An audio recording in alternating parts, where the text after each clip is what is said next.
සුබ දවසක් කියලා ඉතින් ඔන්න අද කට්ටියව ආදරෙන් සාදරෙන් මගේ YouTube channel එකට මම පිළිගන්නවා. අද ඉතින් බලන්න ඇති කවුද මේ අද vlog එක නෙවෙයි කරන්නේ මම පොඩි දේවල් ටිකක් කියන්න ඉතින් අද වීඩියෝ එකක් කරන්න හිතුනේ. මොකද ගොඩක් කට්ටිය මේ රුමේනියාවට ඇවිල්ලා ගොඩක් අනාථ වෙලා ඉන්නවා දැන්. දැන් මම ඔය ගැන වීඩියෝ කරලා තිනවා ගොඩක් කට්ටිය දැන් වෙනවා ගොඩක් දේවල් මේ ඊයේත් මට ආරංචි වුණා ඒ වගේ කතාවක් ඔයට කලිනුත් ගොඩක් ආරංචිලා තියෙනවා ඔය කතා. ඇයි එහෙම වෙන්නේ? අද අපි කතා කරමු ඉතින් මේ මොකද්ද ඔයාලා රුමේනියාවට ආවට පස්සේ ඒ කියන්නේ මේ ඒජන්සි මාර්ගයෙන් නැතුව සමහර කට්ටිය එනවනේ අඳුරන කට්ටියගේ මාර්ගයෙන් අර හරියට කියන්නේ කොහොමද ඒජන්ට් කෙනෙක් වගේ නිකන් ලංකාවේ ඒජන්ට්ලා ඒගොල්ලන්ට කියන්නේ මේ ඒ වගේ කට්ටියගෙන් ආවට පස්සේ ඔයගොල්ලන්ට සිද්ධ වෙන්න දේවල් ගැන මම කතා කරන්නම්. එතකොට ඉතින් ඔයගොල්ලන්ට පොඩි අදහසක් ගන්න පුළුවන්. ඔයගොල්ලෝ කොහොමද දැන් ආවට පස්සේ ඔයගොල්ලන්ට මූණ පාන්න වෙන දේවල් කතා කරමු ඉතින් අපි ගැන ටිකක්. හරි ඉතින් මෙහෙමයි. මුලින්ම මම කතාව පටන් ගන්නම්කෝ. දැන් ලංකාවේ ඒජන්ට්ලා කියන කට්ටිය ඉන්නේ. දැන් ඒජන්සි නොවන මෙහෙ ඒගොල්ලෝ ඉන්නවා රුමේනියාවේ ඉන්නවා ලංකාවේ කට්ටිය. ඒගොල්ලෝ කරන්නේ සල්ලි අරගෙන ඔයාව ලංකාවෙන් මෙහෙට ගන්නවා. අන්න එහෙම කට්ටිය ගැන තමයි මම මේ කතා කරන්නේ. ගොඩක් කට්ටිය දැන් එහෙමත් එන්න පුරුදු වෙලා ඉන්නවා. තව දෙයක් කියන්න ඕනේ ඉතින් මෙහෙම හැමෝගෙම අතින් මෙහෙම වැරදි වෙන්නේ සමහරක් කට්ටියගේ අතින් තමයි 160ක අතින් ඒ වගේ දේවල් වෙනවා. 140ක් එහෙම නැහැ කියලා මම කියන්න ඕනේ ඉතින්. මෙහෙමයි. දැන් සාමාන්‍යයෙන් ඔයාගේ වයස වැඩි නම් ගොඩක් දුරට එහෙම තමයි එන්නේ ඒජන්ට්ලාගේ හරහා ඔයාගේ වයස වැඩි නම් අර ඒ වගේ බර වැඩවලට තමයි මේගොල්ලෝ මෙහෙට ගොඩක් කතා කරගන්නේ. එතකොට ඉතින් අන්න ස්කිල් වර්කර්ස්ලා එහෙම ඒගොල්ලෝ ගෙන්නනවා. ඉතින් ලංකාවේ මෙහි ඉන්න ලංකාවේ කට්ටිය ගෙන්නනවා ලංකාවෙන් රුමේනියාවට. එතකොට ඒගොල්ලෝ ඉතින් සමහර කට්ටිය අඩු ගණනුත් කියනවා සමහර කට්ටිය වැඩි ගණනුත් කියනවා. ඉතින් ඒ වගේ තමයි සාමාන්‍යයෙන් ඉතින් දැන් මේ යන විදිහට 2025 මේ දෙසැම්බර් අන්තිම කාලේ යන්නේ නොවැම්බර් සාමාන්‍යයෙන් ලක්ෂ 16ත් 17ත් අතර තමයි ගාණක් වැය වෙන්නේ ඔයගොල්ලෝ ලංකාවේ ඉඳලා රුමේනියාවට එනවනම්. එතකොට ඒ වගේම ගාණක් සමහර කට්ටිය ගන්නවා මෙහි ඉන්න ලංකාවේ කට්ටිය රුමේනියාවට ගෙන්න ගන්න ලංකාවේ. ඒක නම් මහ ඇත්තටම මෝඩ වැඩක්. මොකද ඒජන්සියක් කරහා එන එකේ පොඩි වාසියක් තියෙන්නේ. හදිසියවත් මොකක් හරි වුණොත් ඇවිල්ලා පළවෙනි මාස ගාන ඇතුළත මොන හරි අපිට ඒජන්සි කතා කරලා ඒ ගෙනාපු ඒජන්ට්ගේ හරහා රුමේනියන් ඒජන්ට්ගේ හරහා මොකක් හරි අපිට ජොබ් එකක් හොයාගන්න පුළුවන් වෙනවා. එතකොට ඉතින් ඔය දැන් අර ලංකාවේ ඒ කියන්නේ රුමේනියාවේ ඉන්න ලංකාවේ ඒජන්ට්ලා හරහා එහෙම ආවහම පොඩි ප්‍රශ්නයක් තියෙනවා කියන්නේ ඒගොල්ලෝ කියන දේවල් නෙවෙයි ඇත්තටම වෙන්නේ. අර එහෙම ප්‍රශ්නයක් තියෙනවා. ඒගොල්ලෝ රුමේනියන් කට්ටියත් එක්ක කතා කරගෙන අර එහෙම විදිහක් එක්ක තමයි ඉතින් ඔය වැඩේ වෙන්නේ. ඒගොල්ලෝ කියන්නේ ඉතින් මෙහෙට ආවට පස්සේ හරි මෙයාගේ වැඩ ටික ගන්න පුළුවන් ඕන වැඩක් කරගන්න පුළුවන් එහෙම කියලා ඉතින් ආවට පස්සේ ඉතින් ඔයගොල්ලන්ට හම්බෙන ජොබ් එක නෙවෙයි හම්බෙන්නේ. ඉතින් ගොඩක් කට්ටියට එහෙම වෙලා තියෙනවා. සමහර කට්ටිය ආවට පස්සේ දැන් සාමාන්‍ය රුමේනියන් කට්ටිය දැන් කියන්නේ ආපු ගිය අවුරුදු දෙකකට කලින් වගේ නම් ඒගොල්ලෝ සාමාන්‍යයෙන් සමහර කට්ටිය પાස්පෝර්ට් තියාගන්නවා. හැබැයි දැන් ඉන්න රුමේනියන් කට්ටිය ගොඩක් પાස්පෝර්ට් තියාගන්නේ නැහැ ලංකාවේ කට්ටියගේ. හැබැයි දැන් ඔයාව කවුරු හරි ගෙන්නවා කියන්නකො මෙහි රුමේනියාවේ ඉන්න ලංකාවේ කෙනෙක් ලංකාවෙන් කෙනෙක්ව මෙහෙට රුමේනියාවට ගෙන්න ගත්තා. හරිද? ගෙන්න ගත්තට පස්සේ ඒගොල්ලෝ කරන වැඩක් තමයි ඔයාලගේ પાස්පෝර්ට් තියාගන්නවා. අන්න එහෙම සීන් එකක් තියෙනවා ගොඩක් කට්ටිය. මොකද ඔයගොල්ලෝ කියන්නේ ඒගොල්ලෝ මෙහෙම වා පණී හොරෙන් පණී වෙන රටකට එහෙමයි කියලා තමයි ඉතින් ඒගොල්ලෝ කියන්නේ. ඒකයි પાස්පෝර්ට් තියාගන්නේ.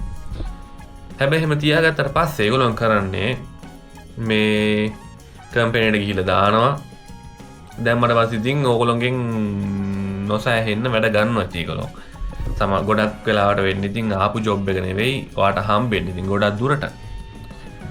පොඩ්ඩක් ඒ ගැන කල්පනා කරලා බලන්න. මම ඒකයි ගොඩක්ම රෙකමන්ඩ් කරන්නේ ඒජන්සියක් හරහා එන එක හොඳයි. මම කලින් වීඩියෝ වල කරලා තියෙනවා කොහොමද හොඳ ඒජන්සියක් හොයාගන්නේ අර කොච්චර ගාණක් වියදම් වෙනවද ඒ හැමදේම ගැන මම කතා කරලා තියෙනවා වීඩියෝස් වෙලාවක් අරගෙන මගේ YouTube channel එකේ තියෙන අර traveling vlog නැතුව ඔයාලට බලන්න පුළුවන් වෙනම තියෙන මේ playlist එක. එතන තියෙන රුමේනියාව ගැන විස්තර තමයි. ඒ ටික ඉතින් ඔයාලට බලන්න පුළුවන්. ගොඩක් කට්ටිය හිතනවානේ මගේ traveling කියන්නේ travel videos විතරයි තියෙන්නේ කියලා නෑ. මගේ තියෙන හැමදේම මං information ඔයගොල්ලන්ට දෙනවා. ඒ කියන්නේ මම මේ කතා කරන්නේ දැන් මම මේ ඇවිල්ලා ඉන්න කාලය ඇතුළත මගේ අත්දැකීම් මුයි අහන්න දකින්න ලැබෙන දේවලුයි එක තමයි මම මේ වීඩියෝ එක කරන්නේ. ඉතින් මට ඒ ගැන බයක් නෑ. මං ඒ ගැන කතා කරනවා ඩිරෙක්ට්. ඔය සමහර කට්ටිය ඉතින් ඔය බලන වීඩියෝස් බලන කට්ටිය ඉතින් ඔය වගේ අර මං කිව්ව ඉතින් අර මෙහෙ ඉන්න ඒජන්ට්ලා ලංකාවේ ඒගොල්ලෝ ඉතින් පොඩ්ඩක් මල පැනලා මට ඉතින් කමෙන්ට් එහෙම දාන්න පුළුවන්. එහෙම ඒක ඉතින් මට කිසිම ප්‍රශ්නයක් නෑ. මම මේ කතා කරන්නේ ලංකාවේ ඉන්න රුමේනියාවේ එන්න බලාගෙන ඉන්න කට්ටියට. මොකද නැත්තම් නිකන් ඕගොල්ලෝ අනාථ වෙනවා මෙහෙට ඇවිල්ලා. දැන් මේ ළඟදිත් මට ගොඩක් දේවල් අහන්න ලැබුණා ගොඩක් දේවල්. ඔය වගේම දැන් මේ දවස් ටික මාර රැල්ලක් යනවා කියන්නේ. ඒජන්සි වලින් නෙවෙයි ඉන්නේ මෙහෙ මේ ඔය ලංකාවේ ඒජන්ට්ලා හරහා තමයි දැන් මෙහෙ එන්නේ ගොඩක්. මට ඒ කියන්නේ අමුතු රැල්ලක් යනවා දැන් මේ දවස් ටිකේ. හැබැයි මෙහෙමයි. එන්න ආපු ගම පනින්න බලාගෙන ඉන්න නැත්තම්. අන්න එහෙමත් තියෙනවා. අර ගොඩක් කට්ටිය එහෙම නෙන්නේ කියන්නේ ආපු ගම එහෙම ඇවිල්ලා පනිනවා. ඒකත් අවුලක් නැහැ. ඉතින් මේ අර විදිහට කට්ට කනවට වඩා ඇවිල්ලා මේ ඉතාලි හරි කොයි හරි රටකට පන්න එක කිසිම ප්‍රශ්නයක් නැහැ ඉතින්. පොඩි මේ වියදම් පොඩි වියදමක් යනවා ඉතින් ඒකටත් ඇවිල්ලා. මොකද ඩෙන්ටිටි ගොඩ දුරට හොඳයි. ඉතින් පනින කට්ටියර ඉන්නවා නම් ඉතින් ඩෙන්ටිටි හදන්න කලින් පනින එක හොඳයි. අන්න එහෙම සීන් එකක් තියෙනවා. ඒ ගැන වීඩියෝ එකක් මම වෙනම කතා කරන්නම්. ඉතින් ඔය ඉතාලි ඒවම රටවල් වලට යන දේවල් ගැන මං කියන්නේ ඉතින් දෙපාරක් තුන් පාරක් හිතලා බලන්න. තමන් ලක්ෂ 15ක් හරි 16ක් හරි නැත්තම් 11 ලක්ෂ 11ක් 12ක් හරි දීලා ඇයි මේ නිකම් බොරුවට මේ මෙහෙ එන්නේ නිකන් ඒජන්ට්ලා හරහා. කෙලින්ම ගිහින් ඇප්ලයි කරන්නකෝ ඔයගොල්ලෝ ඒජන්සි එකකින්. බය නැතුව ඒ කියන්නේ ක්වොලිෆිකේෂන් තියෙනවා නම් එහෙම ඒ කියන්නේ ඔයාලා පනින්න බලාගෙන ඉන්න කෙනෙක් නම් ඇත්තටම ආවට කමක් නැහැ ඒජන්ට් කෙනෙක් හරහා. මොකද ඔය ඇවිල්ලා පනිනවා. මෙහෙ ජීවත් වෙන්න ආට කිසිම උවමනාවක් නැහැ. හැබැයි සමහර කට්ටිය ඉන්නවා ගොඩක් කට්ටිය මෙහෙ ඇවිල්ලා සල්ලි ටිකක් හම්බ කරගෙන ගෙදරට සල්ලි යවලා අර එහෙම පොඩ්ඩක් දියුණු වෙන්න බලාගෙන ඉන්න කට්ටිය ඉන්නේ. අර ඒ වගේ කට්ටිය නම් ඇත්තටම අර වගේ ඇවිල්ලා නැත්තම් මේ ලොකු ප්‍රශ්නයක් වෙනවා. නැත්තම් ඉතින් මෙහෙම තව සොලියුෂන් එකක් තියෙනවා ඉතින් ඕකට. දැන් ඔයාලා ඒ කෙනෙක් හරහා ආවා කියමුකෝ. හරි දැන් ඒජන්ට් කෙනෙක් හරහා ආවම හෙට.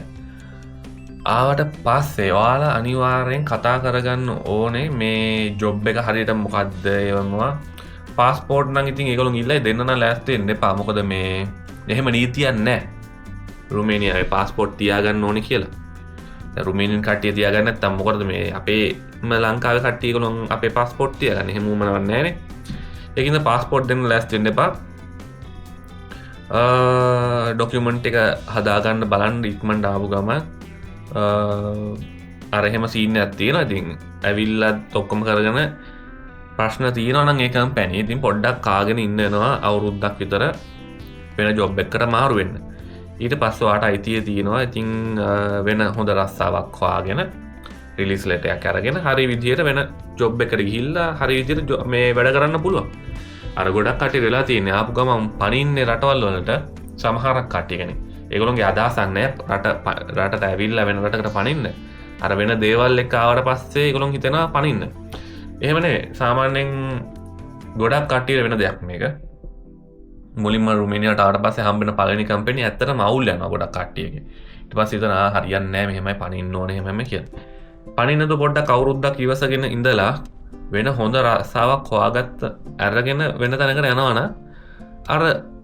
අර අපි දන්න අවුරුද්දක් විතර මේ රුමේනියාවේ ඉඳලා අපි දන්නා එතකොට ඊට පස්සේ අපිට හොඳ ජොබ් එකක් හොයාගන්න පුළුවන්. يعني හැමතැනම මේ එහෙමයි කියලා නරක මිනිස්සු නැහැ. හොඳ තැනක් බලලා ෂේප් එකේ යන්න පුළුවන්.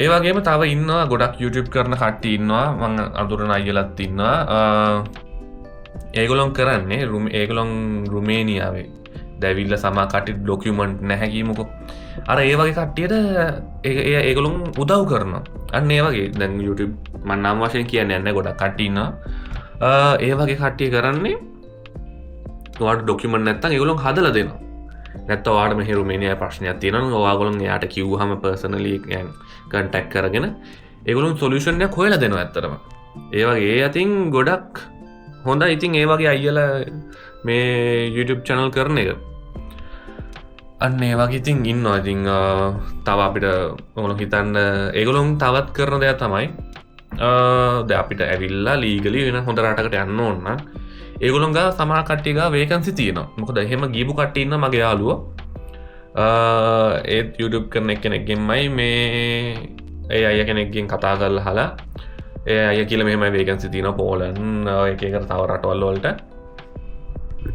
මේ ඒ අය හරහා එයා ගියා ඉතින් අර එහෙම මේකක් තියෙනවා ඒක කියන්නේ පොඩ්ඩක් ඇවිල්ලා අවුරුද්දක් විතර පොඩ්ඩක් කට්ට කාලා ඉවසන් හිටියානම් මේ ඊට පස්සේ මොන හරි කරගන්න පුළුවන් ඉතින් අර හොරේජන්ල හරහා ඇවිල්ලා ඉතින් අවසානයේදී රටම එපා වෙන ඒකට වෙන්නේ අන්තිමට යුරෝප්ම එපා වෙන එක අන්න ඒක වෙන්නේ අර එහෙම ඇවිල්ලා නම් ඉතින් මම රෙකමන්ඩ් කරන්නේ පණින එක හොඳයි අර හොරේජන්ල හරහා ඇවිල්ලා එක